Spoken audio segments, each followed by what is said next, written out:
ვიზიტის ბოლოს კი ჰილარი კლინტონი ქართული ოპოზიციის წარმომადგენლებს შეხვდა, რომელთაც კომენტარების შეხვედრის დასრულებისთანავე გააკეთეს. გიორგი თარგამაძის განცხადებით საუბარი შეეხო ბევრ ისეთ თემას, რომელთა კონკრეტულ დეტალებზე ღიად ლაპარაკი მან ამჟამად არაკორექტულად მიიჩნია.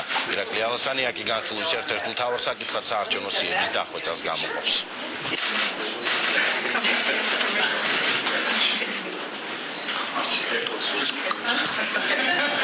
Orchestrated however you choose. That's fine with me.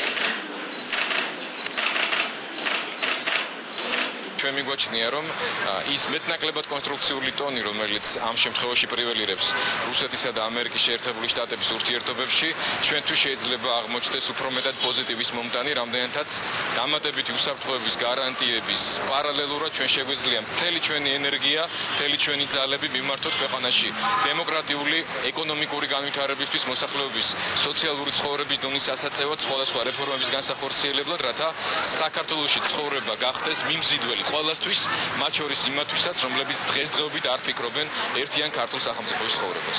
ჩვენ ვიყავით ფოკუსირებული სწორედ დემოკრატიული ინსტიტუტების მხარდაჭერაზე, განსაკუთრებულ ახალი მხარდაჭერა ფინანსური იქნება ამერიკის შეერთებული შტატების მხრიდან თვითონ საარჩევნო გარემოს შეცვლის კონკრეტულ მიმართულებაზე. ეს არის საარჩევნო სიების ერთხელ და სამუდამოდ დასრულება ამ პრობლემის საქართველოში.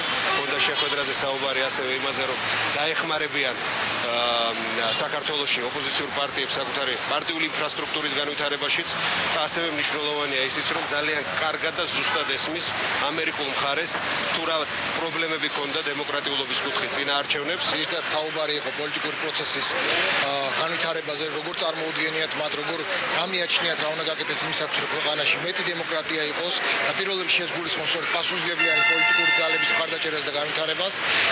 აი ამ კუთხით ძალიან მნიშვნელოვანია ის, რომ მომავალი ქვეყნის როგორც ამერიკული მხარის ასევე ჩვენთვის სრულიად წარმოუდგენელია დემოკრატიის გარეშე, რადგანაც ჩვენ ვხედავთ როგორც ამერიკული მხარის ხოშერში, ჩვენ ვხედავთ რომ დემოკრატია არის უნდა იყოს სტაბილურობის გარანტი. გამახვილა ყურადღება ძირითადად შიდა პოლიტიკურ საკითხებზე, როგორ უნდა გამოსწორდეს ქვეყანაში არსებული პოლიტიკური ვითარება, გაუმჯობესდეს საარჩევნო გარემო, არსებული აღმოიფრას არსებული დარღვევები, რომელსაც ადგილი ქონდა ადგილობრივი არჩევნების დროს.